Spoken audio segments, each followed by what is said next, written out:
এখন যারা 6টা ছেলের বাপ জিজ্ঞেস করে দেখেন, ওর যেন মনে হচ্ছে কি করেছি মহাপাপ। কি যে 6টা ছেলের বাপ, তার এখনো মনে হচ্ছে কি কাজ করেছি মহাপাপ। কারণ যার হবে 6টা ছেলে, হিয়ারিং এ দাঁড়াও, তাড়াতাড়ি চলে। কি হিয়ারিং এ লিখছে কি? আশ্চর্য মানুষ, চিন্তা করে দেখেছেন? ভাবনা চিন্তা করে হিয়ারিং এর ফর্মের উল্টো পিঠে লিখছে, আপনি যাকে আব্বা বলে দাবি করেছেন তাকে আরো 6 জন বাপ বলে দাবি করেছেন। তো 6 জনের যদি বাপ হয় তো দাবি তো বাপ কি করবে নাকি? এই কথা বলেন। তো একজন বাপকে 6 জন দাবি করবে না? তো ওদের মনে মনে ভাবনা চিন্তা হলো, একটা বাপে 6টা কি করে হবে? 6টা বাপে 6টা হলে ঠিক ছিল নাকি? আরে এটাই তো বোঝাচ্ছে। এদের মনে মনে 6টা বাচ্চা আর একটা বাপে, এত সৎ পথে 6টা বাচ্চা হয়ে গেল। এত সৎ পথে হলে তো হবে না, অসৎ পথে যাওয়া দরকার ছিল। বরঞ্চ মা একটা হবে, বাপ 6টা হবে, সন্তান 6টা হবে। তাহলে বোঝা যাবে যে হ্যাঁ, এটাকে আর এসআইরে দাঁড়াতে হবে না। কারণ হারাম যেগুলো হবে কোনো এসআইরে দাঁড়াতে হবে না। হালাল আছে বলেই তো প্রমাণের জন্য এসআইরে দাঁড়াতে হবে। বুঝতে পারেন নাই? এই বুঝতে পারেন নাই? আপনার 6টা ছেলে এসআইরে দাঁড়াতে হবে। আচ্ছা, দেশের বর্তমান যিনি প্রধানমন্ত্রী, তারা কয় ভাই বোন? তারা তো নিজের খুব 6 ভাই বোন। এখন আপনি বিবেক দিয়ে বলেন, নির্বাচন কমিশন দেশের প্রধানমন্ত্রীকে ফরম পাঠাবে তো? কথা বলেন, এ পাঠাবে তো? নির্বাচন কমিশনের হিয়ারিংটা কে করবে? এগুলো হবে তো? মানুষ জানতে পারবে তো? ক্ষমতা দিয়ে অনেক কিছু করা যায়, ক্ষমতা থাকলে অনেক কিছু করা যায়। ক্ষমতা অপব্যবহার করলে কিন্তু মনে রেখে দাও, সময় এমন একদিন আসবে, সেই দিন কারণ মনে রেখে দেওয়া দরকার।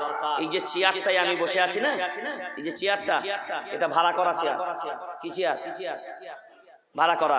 এখন আমি বসে আছি, যতক্ষণ আমি বসে আছি এই চেয়ারটা আমাকে বসতে দিয়েছে, চেয়ারটা আমার বাপের লয়। কি বললাম? চেয়ারটা আমাকে বসতে দিয়েছে, কিন্তু চেয়ারটা আমার বাপের হয়। যে আমি ওয়াচ করে যখন নামবো চেয়ারটা পকেটে করে নিয়ে চলে যাব, সে গোলাম উপায় নাই। তো যদি মনে কেউ ভাবে যে প্রধানমন্ত্রীর চেয়ারটা পেয়েছে বুঝি চেয়ারটা আমার, চেয়ারটা ভারতবর্ষের জনগণ আপনাকে দিয়েছে 5 বছর বসার জন্য, মনে রেখে দেবেন চেয়ার কিন্তু আপনার নয়। কারণ ওই চেয়ারে ভারতবর্ষের জমিনে ইন্দিরা গান্ধীও একদিন বসেছিলেন, তিনি আজকে নেই, চেয়ার কিন্তু আছে। রাজীব গান্ধীও বসেছিলেন, তিনি কিন্তু নেই, চেয়ার কিন্তু আছে। অটল বিহারী বাজপেয়ীজিও বসেছিলেন, কিন্তু চেয়ার আছে, তিনি নেই। আগামী কালকেও চেয়ার থাকবে। কিন্তু আপনি সময় যখন শেষ, কারণ মনে রেখে দেবেন বুলেট প্রুফ বডিতে আটকানো যাবে, বুলেট প্রুফ গাড়িতে আটকানো যাবে, ওটা বন্দুকের গুলি আটকানো সম্ভব হবে। আইনামা তাকুনু ইউদরিকুমুল মাউতু ওয়ালাউ কুনতুম ফি বুরুজিম মুশাইয়াদা। সারা পৃথিবীর সবথেকে শক্তিশালী কিলার ভিতরে যদি লুকিয়ে যাস, আমার মালিকুল মউতের হাত থেকে বাঁচানোর মতো ক্ষমতা তোদের 14 গোষ্ঠীর নাই। 6 ভাই বোন হলে সন্দেহের নজরে, আবার তো কারো 4 ভাই বোন, তাকে আবার উল্টো পেটে লিখছে তোমরা 4 ভাই বোন কেন? শুধু 4 ভাই বোন না, 4 ভাই বোন তাকে দিয়েছে, তোমাকেও দাবি করেছে 6 জন। এখন যদি কারোর বাপকে যদি তারা চায় ভাই বোন হয়, আর যদি ফরম আসে বাড়িতে যে তোমার ছেলে 6টা দেখাচ্ছে, কটা? জোরে বলেন কটা? তো বউ বলবে না হ্যাঁ গা আমাদের তো 4টা ছেলে, 2টো কোথায় করে রেখেছো? এ তো সংসারের ভেতরে আগুন লাগাবে, এ তো বাড়ির ভিতরেই আগুন লেগে যাবে। যে হ্যাঁ 4টা ছেলে আমাদের, আর হঠাৎ করে নির্বাচন কমিশন, ওরা কি আর একটুখানি লোক? ওরা কি ছোটখাটো লোক? ওরা সব তদন্ত করেছে, ওদের ক্যামেরা উন্নত, ওদের মেশিন উন্নত, ওরা সব তদন্ত করে দেখেছে তোমার আরো 2টো ছেলে অন্য কোথাও আছে। এখন বলেন বউ আর স্বামীতে ঝগড়া হবে না? তো কেলাকালি শুরু হয়ে এ চক্রান্তের বেড়াজাল তৈরি করছে, কিন্তু মনে রেখে দিবেন সব চক্রান্তকে ব্যর্থ করতে পারেন যিনি, তার নাম আল্লাহ, তার নাম আল্লাহ। যালিকুম আন্নাল্লাহা মুগিনু কাইদিল কাফিরিন। টেনশন তোমাকে নিতে হবে না আল্লাহর গোলাম। সব রকমের কৌশল, সব রকমের চক্রান্ত, সব রকমের চক্রান্ত যাই তোমরা সাজাও, আল্লাহ বলে সব চক্রান্তগুলোকে ব্যর্থ করে দেবার দায়িত্ব আমি আল্লাহ, আমার অন্য কারোর নয়। আজ সময় তোমাদের মাঝখানে মনে হবে কিন্তু আমি আল্লাহ শর্ত দিয়ে দিয়েছি ওটাই, তোমরা যদি আমি আল্লাহ আমার দ্বীনের সাহায্য করো, আমিও আল্লাহ তোমাদের সাহায্য জোরে বলেন করব। আজ আমরাই তো আল্লাহর দ্বীনের সাহায্য আমাদের ভিতরে নাই। হ্যাঁ, আজ যদি আমরা মুসলমান উম্মাহ নিজেদের ভিতরে ইউনিটিবদ্ধ যদি হতে পারতাম আল্লাহর গোলাম, ঐক্যবদ্ধ যদি হতে পারতাম আল্লাহর গোলাম, মনে রেখে দেবেন একটা কথা, ওই যে জায়গায় বললাম আজকে সারা দুনিয়ার জমিনে ইসলাম প্রচার করবো তো দূরের কথা, কিন্তু অন্যরা ইসলামকে মানবে, গ্রহণ করবে তো ঠিক কথায়, কিন্তু তারা আজকে বড় প্রশ্ন, আমরা মানবো তা কোনটাকে মানবো? আজ যদি আমরা এটা সঠিক দিশা দিতে পারি, দেখেন মসজিদ আমরা সবাই মানি আল্লাহর ঘর। কার ঘর? জোরে বলেন আল্লাহর ঘর। এখন মানি তো সবাই আল্লাহর ঘর। মাদ্রাসা জোরে বলেন না, এটা ভুল কথা। মাদ্রাসা নবীর ঘর, এটা ভুল কথা, এটা কোনো হাদিস না, এগুলো আমাদের উক্তি। কারণ প্রথম মাদ্রাসা কোথায়? আসহাবে সুফফা মসজিদে নববীর বারান্দায় ছিল প্রথম মাদ্রাসা। মসজিদে নববীর বারান্দায় ছিল প্রথম মাদ্রাসা। তাহলে মসজিদের বারান্দা তো মসজিদের বাইরে না? মসজিদের বারান্দা কি মসজিদ থেকে আলাদা? আমি সিজদে করলে আমার হাত পা কি আমার থেকে আলাদা? আমার হাত পা যেমন আমার থেকে আলাদা নয়, মসজিদের বারান্দাও তো মসজিদ থেকে আলাদা নয়। তো প্রথম মাদ্রাসা আল্লাহর নবী প্রতিষ্ঠাতা করেছিলেন সেটা মসজিদে নববীর বারান্দায়, যাদেরকে বলা হতো আসহাবে সুফফা, বারান্দা ওয়ালারা। এখন মসজিদের নববীর বারান্দা থেকে মাদ্রাসার উৎপত্তি। এখন আপনি ভাবনা চিন্তা করেন, তাহলে এই মাদ্রাসা হলো কোরআন হাদিসের ইলমের এক একটা কারখানা, এক একটা কারখানা যেখান থেকে এই কোরআন ওয়ালাদের প্রোডাক্ট তৈরি হয়। এটা আপনি বলতে পারেন, কিন্তু এই ঘরের মালিক আল্লাহ। ঘর আল্লাহ না, কিন্তু মালিক আল্লাহ। আল্লাহর ঘর হলো বলেন হ্যাঁ মসজিদ, আল্লাহর ঘর হলো মসজিদ, কিন্তু এই ঘরের মালিক আল্লাহ, কারণ আমাদের সবার মালিক আল্লাহ। এখন এই জায়গাটা যদি আমরা মূল্যায়ন করি, আমাদের মাঝখানে আপনি লক্ষ্য করে দেখবেন আমাদের বর্তমান সময়েও আমরা জানি, কারণ আমি এতে অভ্যস্ত।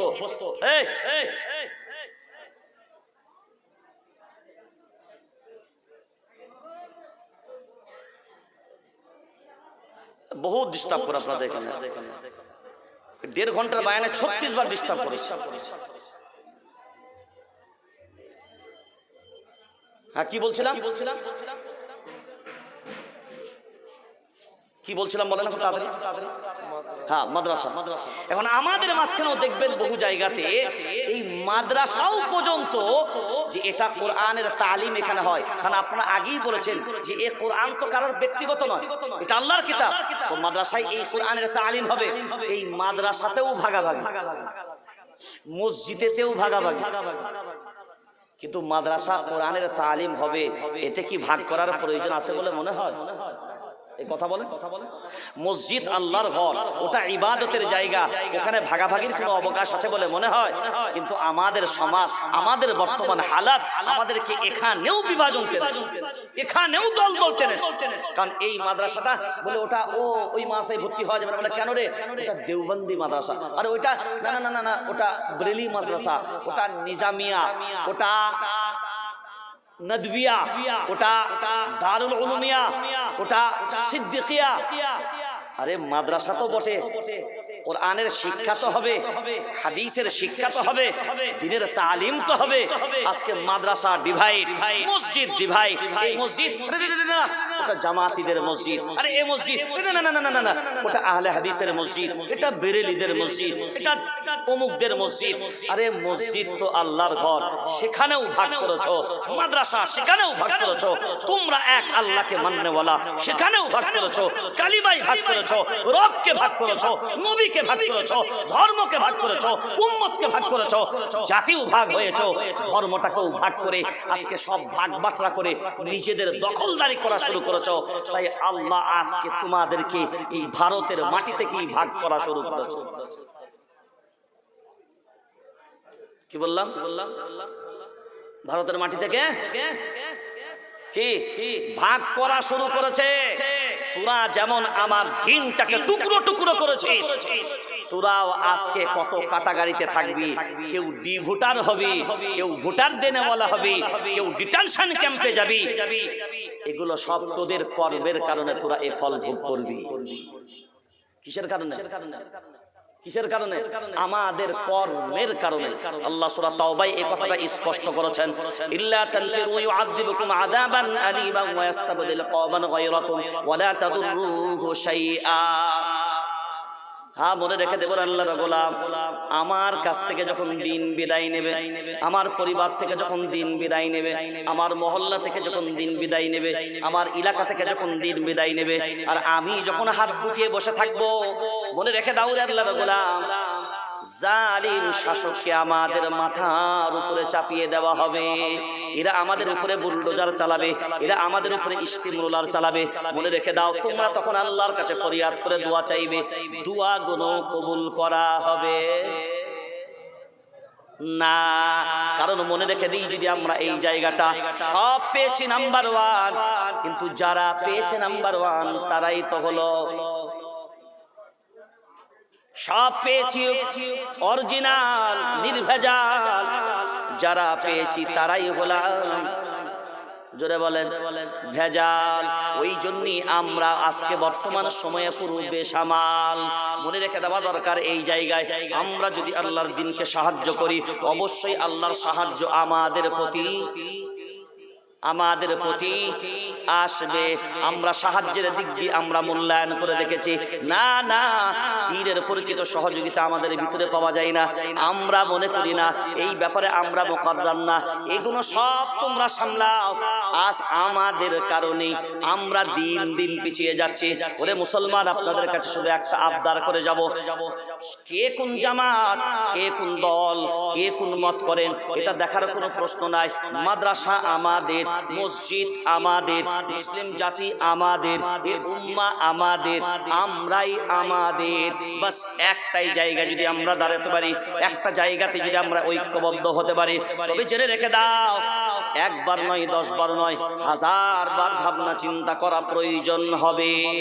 এখানে যতগুলো মানুষ বসে আছেন, ভাবনা চিন্তা করে বলেন, জান্নাতে যাওয়া সহজ না জাহান্নামে যাওয়া সহজ?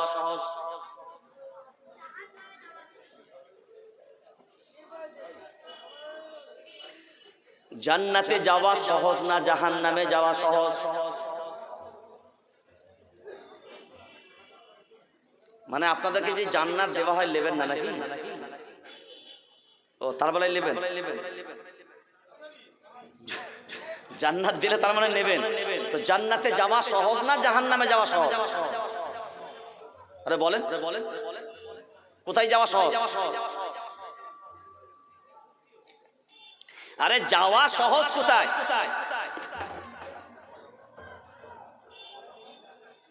তার মানে আপনারা কোনটা কঠিন কোনটা সহজ এখনো নির্ণয়ই করতে পারেন, এতে যাবেন কি করে?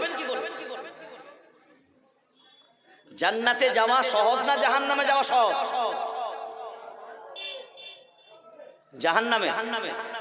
হ্যাঁ, এখন আপনি যদি জাহান্নামে বলেন, তাহলে আমি তো ব্যতিক্রম বলবো না। আপনি যদি জান্নাত বলতেন, তাহলে আমি জাহান্নাম বলতাম, কারণ আমরা তো মান্তিক পড়ালো। এবার যিনি বলছেন জাহান্নামে যাওয়া সহজ, আমি আপনাকে বলছি জান্নাত যাওয়া সহজ। কোথায় যাওয়া সহজ? সবাই জোরে বলেন, কোথায় যাওয়া সহজ? জান্নাতের মালিক কে? জান্নাত দেবেন কে? সবাই একমত, জান্নাত কে দেবেন? আল্লাহ। জান্নাত আল্লাহ যেভাবে দেবেন আমরা সেইভাবে পাবো না বিলাক করে নেব?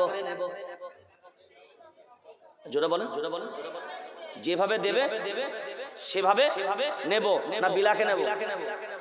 আমাদের বিলাকে নেওয়া তো অভ্যাস আছে না? জান্নাত কি বিলাকে পাওয়া যাবে নাকি? বিলাকে পাওয়া যাবে না? চেষ্টা করে দেখলেও তো হয়। জান্নাতে বিলাকের কোনো সুযোগ নাই।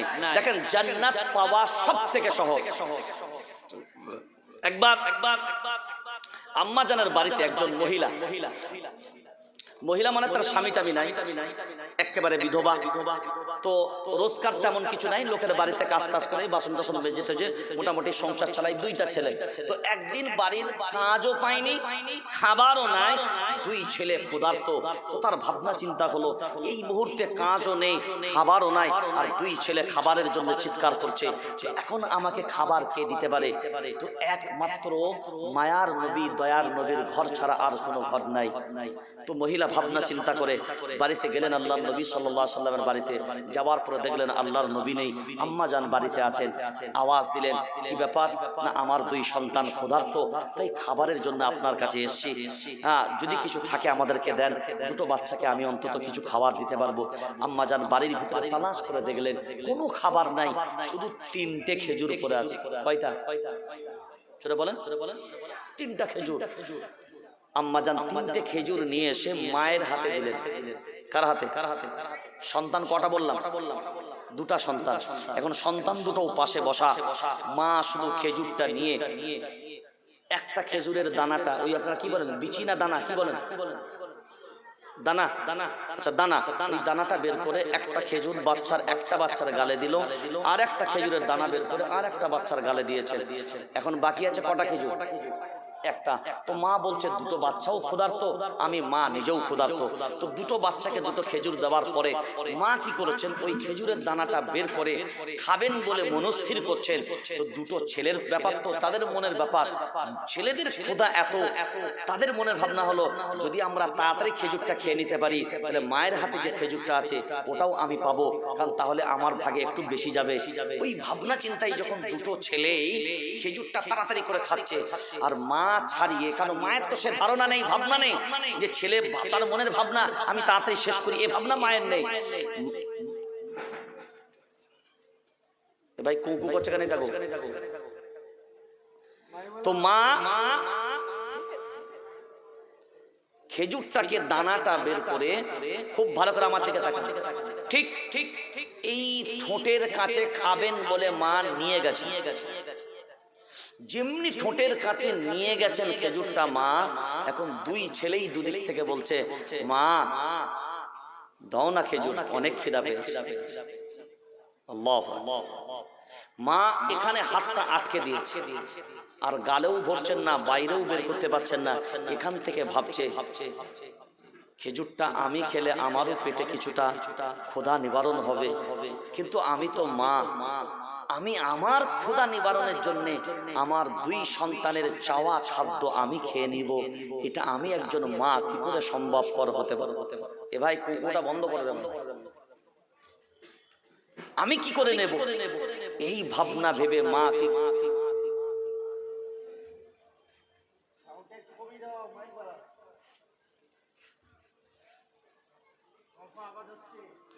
তো মা কি করলেন, ওই খেজুরটা আর ঠোঁটে না ঢুকিয়ে দুটো ভাগ করে দুই সন্তানের গালে দিয়ে দিলেন। দেওয়ার পরে তারাও হাসতে হাসতে খেয়ে দেখছে আর তো মায়ের গালে খাবার নাই, মায়ের হাতেও খাবার নেই, এখন যেটা ছিল সেটাও সন্তানকে দিয়ে দিয়েছে। দুই সন্তান মা মিলে ওখান থেকে চলে আসলেন। আল্লাহর নবী সাল্লাল্লাহু আলাইহি ওয়াসাল্লাম বাড়িতে আসলেন। আসার পরে আম্মাজানকে জিজ্ঞাসা করলেন, কেউ এসেছিল? আম্মাজান পুরো বর্ণনা দিলেন, একজন মহিলা এসেছিল দুইজন সন্তানকে নিয়ে, কিন্তু এই ঘটনা এই হয়েছে, সব পূর্ণাঙ্গ ঘটনাটা বললেন। আল্লাহর নবী সাল্লাল্লাহু আলাইহি ওয়াসাল্লাম বললেন, ওই মহিলাটাকে আপনি দেখেছেন? বলে, হ্যাঁ, মহিলা যা করেছে তা আমার চোখের সামনে হয়েছে। আল্লাহর নবী বললেন, ওই মহিলাটা জান্নাতি। ওই মহিলাটা, জোরে বলেন, জান্নাতি। কিসের কারণে? একটা মা তার সন্তানের প্রতি একটা স্বার্থ আছে যে এটা আমার সন্তান, তারপরেও নিজের একটা খেজুর দুই ভাগে ভাগ করে দুই সন্তানকে খাওয়ানোর জন্য আল্লাহ এতটা সন্তুষ্ট যে তার গালের কাছে চলে যাওয়া খাবার দুই সন্তানকে বকরা করেছে, অন্য কাউকে নয়। কথাটা এখানেই বোঝার যে নিজেরই দুই সন্তানকে খাইয়েছে। তারপরেও আল্লাহর নবী বললেন নিজের গালের কাছেও খাবার নিয়ে গিয়ে নিজের সন্তানের জন্য যে মা খাইয়ে দিতে পারে আল্লাহ এতে সন্তুষ্ট। ওই মহিলার জন্য আল্লাহ জান্নাত রেখেছেন, ওই মহিলাটা জান্নাতি মহিলা। এখন আপনি ভাবনা চিন্তা করে দেখেন, নিজের সন্তানকে খেজুর খাওয়ালে এটা যদি জান্নাত হয়, এর থেকে কি আর সহজে জান্নাত পাওয়া যাবে বলে মনে হয়? এই জোরে বলেন। এখন নিজের সন্তানকে খাওয়ালে জান্নাত পাওয়া যাবে, আর পরের সন্তানকে খাওয়ালে জাহান্নাম পাওয়া যাবে নাকি? এই কথা বলেন। যদি নিজের সন্তানকে দু টুকরো খেজুর খাওয়ালে যদি মা জান্নাত পেতে পারে, তাহলে অন্যের সন্তানকে খাবার খাওয়ালে কি পেতে পারে? জোরে বলেন না। মর্যাদাটা তার থেকে অনেক বেশি হবে না কম? জোরে বলেন বেশি। এখন এখানে যতজন মানুষই আমরা বসে আছি, তারা ভাবনা চিন্তা করে নির্ণয় করবেন আমরা জান্নাতের যাবার আশা রাখি না জাহান্নামে যাবার আশা রাখি। জোরে বলেন। যে কারা কারা জাহান্নামে যাবেন তারা হাত তোলেন। তার মানে কেউ যাবে না?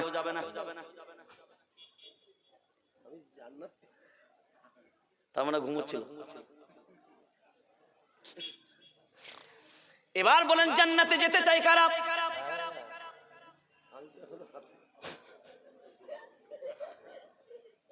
তোরাও যাবি? হ্যাঁ, ওরাও যাবে জান্নাতে ইনশাআল্লাহ। হাত নামাবেন না, হাত গুলো তোলেন দেখি একবার কোন কোন জান্নাতে যাবেন। মাশাআল্লাহ, হাত নামাবেন না, হাফ মিনিট হাত নামাবেন না। ইন্নাল্লাহা আশতারা মিনাল মুমিনিনা আনফুসাহুম ওয়া আমওয়ালাহুম বিআন্না লাহুমুল জান্নাহ। হাত নামিয়ে দেন। এখন হাতটা দেখালেন কাকে? জোরে বলেন আল্লাহকে। এবার আপনি ভাবনা চিন্তা করে বলেন, এই কুরআনুল কারীম যা কথা বলেছে, জাহান্নামের কথাও যেমন বলেছে, জান্নাতের কথাও। কারণ আমি আগেই প্রথম বলেছিলাম করোনা ইয়াকরিনু, করোনান থেকে যদি এই কুরআনুল কারীমের অর্থ নেওয়া হয় তাহলে হবে কুরআনুল কারীমকে আল্লাহ মিলিয়ে মিলিয়ে মিলিয়ে মিলিয়ে আল্লাহ নাজিল করেছে। এবার আপনি বলেন জাহান্নামের কথা বলার সাথে সাথেই আল্লাহ জান্নাতের কথাও বলেছেন। এবার আপনারা যারা বললেন জান্নাতে যাব, আল্লাহ বলছেন জান্নাতটা তো আমার, আমি যাকে দেব জান্নাতটা সেই পাবে, অন্য কেউ পাবে? জোরে বলেন পাবে না। আমাদের বর্তমান সময়ে এসআইআর এর নামে আমরা ভাবনা চিন্তা করছি, এখনো পর্যন্ত জানি না, কাগজ তো জমা দিলাম, এখনো পর্যন্ত নামটা এন্ট্রি হবে কিনা জানা নাই। এখনো টেনশন, এখনো টেনশন। কিন্তু আল্লাহ বলছে জান্নাতটা আমার, আর আমি চলি আমার মতে, কারোর মতের প্রয়োজন আমি আল্লাহ আমাকে চালানোর জন্য প্রয়োজন নাই। আমি আল্লাহ নিজে ওয়াদা করেছি, ইন্নাল্লাহা আশতারা মিনাল মুমিনিনা আনফুসাহুম ওয়া আমওয়ালাহুম বিআন্না লাহুমুল জান্নাহ। আল্লাহু আকবার বলেন। আল্লাহু আকবার। নিশ্চয়ই জান্নাত আমার, আমি আল্লাহ আমাকে যারা দুইটা জিনিস দেবে। কয়টা জিনিস? জোরে বলেন। ওখানে মা ক টুকরো দিয়েছিল? জোরে বলেন। দু টুকরো দিয়েছে আল্লাহ তার জন্য জান্নাত। আর এখানে ডাইরেক্ট আল্লাহ বলেন দুটো জিনিস আমি আল্লাহ আমাকে যে দেবে, আমি আল্লাহ তাকে তার বিনিময়ে জান্নাত, জোরে বলেন জান্নাত দেব।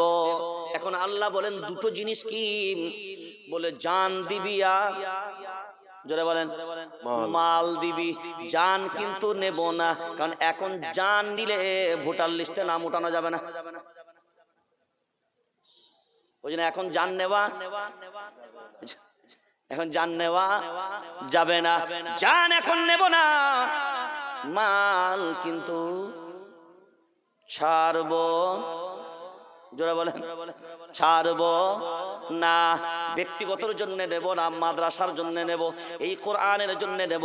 আজ সারা ভারতবর্ষের জমিনে আসামের ভিতরে মাদ্রাসা ব্যান করে দিয়েছে। আপনারা জানেন সরকারি মাদ্রাসার কোনো বোর্ড নাই, পুরো ব্যান। সব মাদ্রাসা গুড়িয়ে ফেলা হচ্ছে, ওই মাদ্রাসাগুলোকে স্কুল বানানো হচ্ছে। এই কোরআনুল কারীমের তালিমের ব্যবস্থা আস্তে আস্তে তুলে দিচ্ছে। এখন আবার এক শ্রেণীর মানুষ বলছে হাফেজগুলোকে ডাক্তার বানাও, হাফেজগুলোকে ইঞ্জিনিয়ার বানাও, হাফেজগুলোকে ব্যারিস্টার বানাও। আমরা বলছি বাবা হাফেজদের কি ধরার তোদের চিন্তা ভাবনা হলো কেন? মাদ্রাসায় তো 2% ছেলে পড়ে, এই 2% কি ডক্টর বানাতে মন গেল? 2% কি ইঞ্জিনিয়ার বানাতে মন যাচ্ছে? 2% কি জজ বানাতে মন যাচ্ছে, আইপিএস বানাতে মন যাচ্ছে? 98% তো বাইরে আছে। এই 98% কে আইপিএস বানাও না, এই 98% কে উকিল বানাও না, এই 98% কে ইঞ্জিনিয়ার বানাও না, ডক্টর বানাও, মাস্টার বানাও, সব বানাও, এই 98% কে বানাও। আর এই 2% কে যারা কোরআন, এদেরকে প্রকৃত কোরআনের তালিম নিতে দাও। এই 98%-এর ইমাম হবে এই 2% কোরআনওয়ালারা। তারা যেন ভেজাল না হয়, ওই জন্য তাদেরকে অরিজিনাল ভাবে শিখতে দাও। আলহামদুলিল্লাহ আপনাদের মাদ্রাসা চলছে, মাদ্রাসার শিক্ষা ব্যবস্থা চলছে। মনে রেখে দিবেন, এর ওজনটা আপনাকে বোঝানোর শুরুয়াত করেছিলাম। আপনাদের নজরে বললেন 500 গ্রাম ওজন, কিন্তু এইটাকে ধারণ করার ক্ষমতা আল্লাহ কার ভিতরে দিয়েছে? পাহাড়ের ভিতরেও দেয়নি, জমিনের ভিতরেও দেয়নি। আসমান বলে আমি পারবো না, পেরেছে কারা? এই মানুষই হলো তারা। অর্থাৎ মানুষ যদি চেষ্টা করে, অক্ষম কাজকেও তারা সক্ষম বানাতে পারে। কোন আল্লাহর বান্দা আছেন যারা জান্নাতের আশা রাখেন, যারা জান্নাত যেতে চান, যারা জান্নাতের স্বপ্ন দেখেন, তারা জবাব দিয়ে ভাবনা চিন্তা করে বলবেন কোন আল্লাহর বান্দা আছেন এখানে দাঁড়িয়ে যে কোরআনের জন্য, মাদ্রাসার জন্য, আল্লাহর জন্য, যে আমি একাই ইনশাআল্লাহ এই মাদ্রাসার উন্নতির কল্পে কোরআনের ছাত্রদের জন্য, তাদের শিক্ষা ব্যবস্থার জন্য আমি 50,000 টাকা দেব। কোন